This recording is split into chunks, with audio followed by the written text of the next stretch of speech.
Hello friends. Today we are going to discuss question number 3 of the Ethics GS for paper from Civil Services Mains Examination 2022.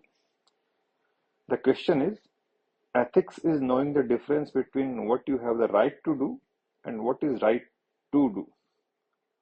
This is a statement from Potter Stewart.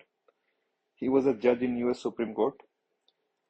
Hindi में है, आपको क्या करने का अधिकार है और क्या करना उचित है, उसके बीच के अंतर को जानना ही नैतिकता है. So the question is very basic and simple. Question ऐसा बोलता है कि what you have the right to do, that means what is legal to do, and what is right to do, that means what is moral. These two are different things, and इन दोनों के बीच के difference को जानना ही ethics है. इन दोनों के बीच के अंतर को जानना ही नैतिकता है. तो it means it's saying that ethics is not only about adhering to laws or rights, but it involves a deeper understanding of what is morally correct and just. तो देयर माइट बी इंस्टांसेस जहां पे जो आप कर रहे हो वो legally correct है. You might be doing something which is legal, but at the same time what you are doing might not be morally justifiable. So that means you are not an ethical entity. And in order to be an ethical entity, you need to follow both what you have the right to do and what is right to do. Okay. So थोड़ा better understanding करने के लिए we should learn it by some examples. तो सबसे basic example जो हम सब लोग पढ़ते हैं, that is regarding taxation. There is a term called tax avoidance. Tax avoidance जो है, it is not illegal. Companies use this companies do tax avoidance by using loopholes in the taxation laws to save taxes, to save money. It's not illegal, but it's immoral. Companies have the right to do tax avoidance, but it is not a right thing to do. ठीक है. तो they might be legally okay, but these companies are ethically wrong. Their behavior is not morally correct. It's not morally upright. ठीक है. So this is what the question statement is trying to say, that ethics is knowing the difference between what you have the right to do and what is right to do. इसका दूसरा example है जो बहुत basic है, that is freedom of speech and expression. It is provided as a fundamental right in our constitution, article 19 में दिया हुआ है. लेकिन what is legal and what is moral is different. For example freedom of speech and expression में एक hate speech का angle भी आता है. अभी हेट स्पीच जो है, it is not explicitly defined. It's a very vague term.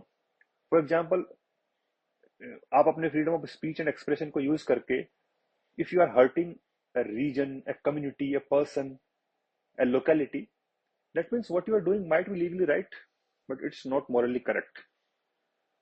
ठीक है. तो इन दोनों में डिफरेंस को जानना ही आपको एक एथिकल और मोरल पर्सन बनाता है. You should know that I should not use my freedom of speech and expression to hurt a person, a community, or a region. This is what makes your action both legal and moral. And this is what is ethics all about. Okay. तीसरा example जैसे हम समझे कि बहुत basic example है, environmental conservation versus economic development. अभी इसमें बहुत सारे पोल्यूशन लॉज हैं, that companies should not discharge untreated waste into stream and the designated areas, right. ये मिनिमम चीजें हैं जो कुछ कंपनियां फॉलो करती हैं. But some companies what they do, that they understand what is their moral responsibility as an entity towards the society, and they go one step further. For example, take the case of Apple. वो ऐसा बोलता है कि हम environment के प्रति अपनी जिम्मेदारी समझते हुए 2030 तक, शायद 2030 ही है उनका टारगेट, हम कार्बन न्यूट्रल कंपनी बन जाएंगे, जीरो एमिशन बेस्ड कंपनी. तो ऐसा कोई लॉ नहीं है कि कोई उनको बोल रहा है कि आपको कार्बन न्यूट्रल कंपनी बनना है 2030 तक. But they are understanding that in order to be an ethical entity, we need to go beyond what is legal. We need to understand what is our moral responsibility towards the society. ठीक है.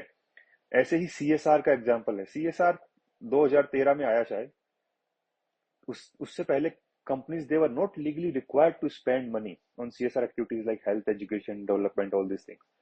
But uske pehle, when it was not legally required, some companies like Tata, Infosys, ITC, और भी companies हैं जिनका नाम मुझे याद नहीं आ रहा अभी, they spent money voluntarily on sectors like education, healthcare, rural development, ये सब चीजों में.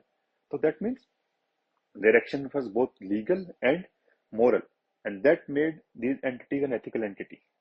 तो I hope कि ये आपको समझ में आया होगा कि what is the question is trying to say.